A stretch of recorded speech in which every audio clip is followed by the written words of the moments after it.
हाँ जी, राम राम जी। कैसे हैं आप लोग? बढ़िया, जबरदस्त। तो एक बार अपने बारे में बताने से पहले मैं देखना चाहूंगा हमारे कितने ऐसे भाई बहन हैं जो पहली बार इस मीटिंग को अटेंड करने के लिए हैं। हाथ खड़ा कर सकते हैं। और हमारे डीटीएम के सिपाही कितने हैं? जबरदस्त। एक बार दिन का स्टेज, एक बार जबरदस्त तालियां।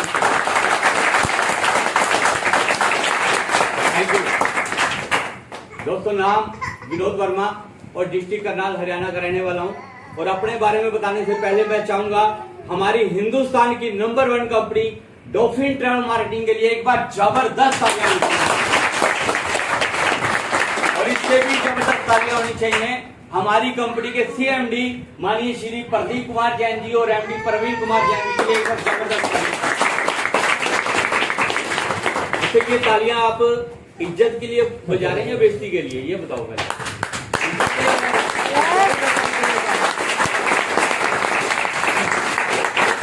थैंक यू दोस्तों। नाम विनोद वर्मा और डिस्ट्रिक्ट करनाल हरियाणा का रहने वाला हूं।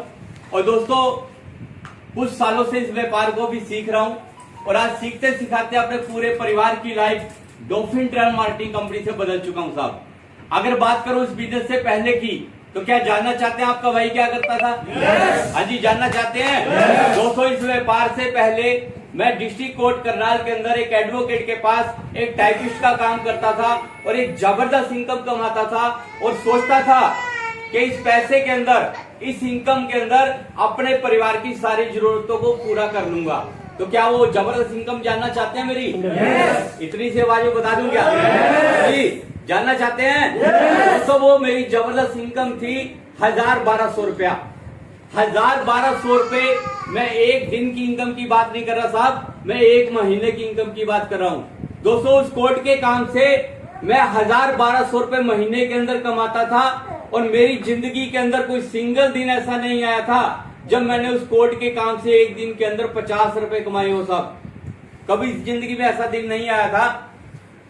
दोस्तों लाइफ में बहुत से ऐसे दिन आए जब सुबह से लेकर शाम तक उस कोर्ट के काम पर काम करता था और 2 रुपए भी नहीं कमा पाता था साहब सारा दिन। और उस समय टेंशन हो जाती थी कि बच्चों को खाना कहां से खिलाऊंगा, बच्चों का पालन पोषण कैसे करूंगा। तो साहब उस समय निर्मल कुटिया गुरुद्वारे के अंदर गुरु का लंगर खिलाकर अपने बच्चों का पेट भरता था मैं साहब। मेरी हाथ वाली साइकिल जिस पर मैं चलता था वो पंचर हो जाती थी और 5 रुपए नहीं होते थे उसमें पंचर लगवाने के लिए कि उसमें पंचर लगवा लिया जाए। दोस्तों ये हालात थे उस समय। 1000-1200 रुपए कमाने की वजह से जिंदगी में बहुत से ऐसे दिन आए जब मैं अपने बच्चों के साथ, अपने परिवार के साथ बहुत समझौते करता था। आज बहुत से लोग करते हैं, ऐसा नहीं है। आज हम भी अपने परिवार के साथ, बच्चों के साथ समझौते करते हैं। मैं साबित कर सकता हूं। आज अगर हमारे बच्चे को कोई खिलौना पसंद आ जाता है या कोई साइकिल या मोटरसाइकिल पसंद आ जाती है तो हमारे पास पैसे नहीं होते अपने बच्चे को वो खिलौना दिलवाने के लिए। साहब मेरे ये हालात थे उस समय।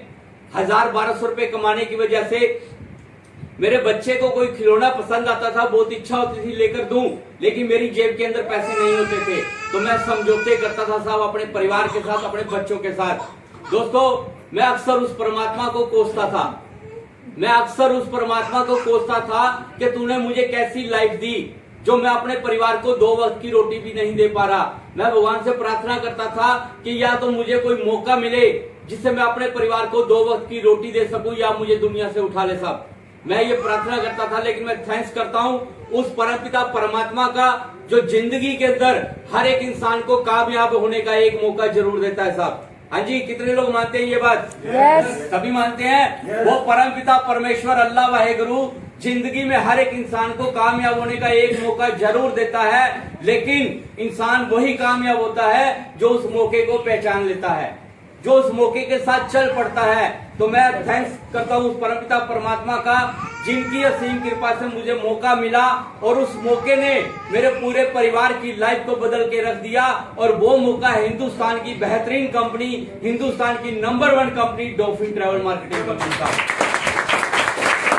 दोस्तों जब ये व्यापार मुझे बताया गया था तो मुझे इतने लोगों में नहीं बताया गया था। मुझे कागज के ऊपर बताया गया था, जो आपको यहाँ बोर्ड के माध्यम से ये लाखों रुपए के, करोड़ों रुपए के पे आउट दिखाए गए, मुझे भी ऐसे दिखाए गए थे। क्या आपको विश्वास हुआ क्या? यस। हाँ जी। कितने लोगों को विश्वास नहीं हुआ कि ये पैसा नहीं आ सकता? हाँ जी, सभी को विश्वास है? यस। साहब, जब मुझसे ये सवाल किया गया था तो मेरा हाथ ऐसे खड़ा था कि साहब मुझे विश्वास नहीं है कि ये लाखों करोड़ रुपए आ सकता है। आज हमें विश्वास नहीं है। बहुत से लोग हैं यहाँ बैठे हुए जिनको विश्वास नहीं है कि ये लाखों करोड़ रुपया नहीं आ सकता। जानना चाहते हैं हमें क्यों विश्वास नहीं होता? इतनी सी बात में क्या है? जानना चाहते हैं हमें क्यों विश्वास नहीं होता? मुझे विश्वास क्यों नहीं हुआ था ये लाखों करोड़ रुपए के ऊपर? जानना चाहते हैं? तो दोस्तों, जिंदगी के अंदर हमने कभी लाखों करोड़ रुपए कमाने के बारे में सोचा ही नहीं है साहब, इसलिए हमें विश्वास नहीं होता साहब। जब मुझे पूछा गया तो मैंने कहा मुझे विश्वास नहीं है। क्यों विश्वास नहीं था? क्योंकि मैं अपने परिवार को 2 वक्त की रोटी नहीं दे पा रहा था। क्या मुझे लाखों करोड़ रुपए चाहिए थे क्या उस समय? No. मुझे अपने परिवार के लिए सिर्फ 2 वक्त की रोटी चाहिए थी साहब। Yes. इसलिए मुझे विश्वास नहीं था। मैंने अपने सीनियर को ये बोल दिया कि भाई लाखों करोड़ों को तो साइड में कर, मुझे ये बता क्या इस व्यापार से 20,000 रुपए आ सकते हैं? मेरे सीनियर ने मुझे विश्वास दिलवाया कि भाई विश्वास करके इसको ज्वाइन करो, 20,000 का 20 लाख भी आएंगे। तो साहब एक डिसीजन लिया, मात्र 20,000 रुपए कमाने के लिए इस व्यापार का डिसीजन लिया कि मैं इसको पक्का करूंगा। लेकिन बहुत से लोग यहाँ पर बैठे हैं, डिसीजन सभी ले लेंगे कि मैं इस व्यापार को पक्का करूंगा, लेकिन आपके सामने एक बहाना आएगा साहब। जानना चाहते हैं? Yes. बहाना आएगा। अगर आपने उसे बहाना बना लिया तो वो जिंदगी भर बहाना बना रहेगा। अगर आपने उसे एक चैलेंज बना लिया तो मैं गारंटी से कह सकता हूं आप अपने खानदान के पहले करोड़पति बन सकते हैं साहब। बहाना क्या आएगा जानना चाहते हैं? Yes. दोस्तों, जब आप इस व्यापार का डिसीजन ले लेंगे कि मैं इस व्यापार को पक्का करूंगा और आपके सामने बहाना ये आएगा, इस व्यापार को शुरू करने के लिए आपके पास पैसे नहीं होंगे साहब। आपके पास पैसे नहीं होंगे, क्योंकि मेरे पास भी ये बहाना था, मेरे पास भी पैसे नहीं थे, लेकिन मेरा एक चैलेंज था, एक टारगेट था कि मैंने कुछ करना है, मैंने अपने परिवार के लिए कुछ करना है और डिसीजन लिया कि मैं इसको पक्का करूंगा। बहुत से लोगों से पैसे उधार मांगे लेकिन किसी ने नहीं दिए। लास्ट में जब रात को अपने घर पर गया तो अपनी वाइफ से इस बिजनेस के बारे में डिस्कस की। रात के 11:15 बजे साहब डिसीजन लिया था इस व्यापार को शुरू करने का। अगर आज मैं इस व्यापार के अंदर हूं तो सिर्फ अपनी वाइफ की बदौलत हो, और मैं चाहूंगा मेरी वाइफ के लिए जबरदस्त काम करना चाहिए। क्योंकि अगर उस समय मेरी वाइफ वो कुर्बानी ना देती तो मैं इस व्यापार में क्या, मैं दुनिया में भी नहीं था साहब। ये सच्चाई है दोस्तों। ज्वाइनिंग के लिए पैसे नहीं थे, मेरी वाइफ ने अपने गले का मंगलसूत्र दिया कि आप इसे बेचकर इस व्यापार को शुरू कर लो। अगर आपको यकीन है, अगर हमारे परिवार को 2 वक्त की रोटी मिलती है तो आप इसे स्टार्टअप कर लो। तो साहब अगले ही दिन मैंने वाइफ का मंगलसूत्र अंगूठी बेचकर इस वंडरफुल बिजनेस की ज्वाइनिंग की थी साहब। और हाथ वाली साइकिल पर करनाल से आपके पानीपत, मेरे बहुत से रिश्तेदार हैं यहाँ भी, आपके पानीपत के अंदर हाथ वाली साइकिल पर आता था, लोगों को प्लान बताता था और लोग मेरा मजाक उड़ाते थे। लोग मुझे पागल बोलते थे, लोग मुझे ठग बोलते थे, लोग मुझे चोर बोलते थे, लोग मुझे ये बोलते थे कि भाई पैसे लेकर चला जाएगा, दोबारा अपनी शक्ल भी नहीं दिखाएगा। लोग ऐसा बोलते थे साहब। 4 महीने तक मुझे 64 लोगों ने मना किया था। हाँ जी, कितने लोगों ने? 64 लोगों ने। 4 महीने तक 64 लोगों ने मेरा मजाक उड़ाया था और उन्होंने मुझे इनकार किया था कि हम इस व्यापार के अंदर आपके साथ नहीं आएंगे। अब मुझे एक बात बताओ, क्या 64 लोगों के मना करने के बाद, क्या इनकार सुनने के बाद, क्या मुझे ये व्यापार करना चाहिए था? Yes. कितने लोग बोलते हैं करना चाहिए था? Yes.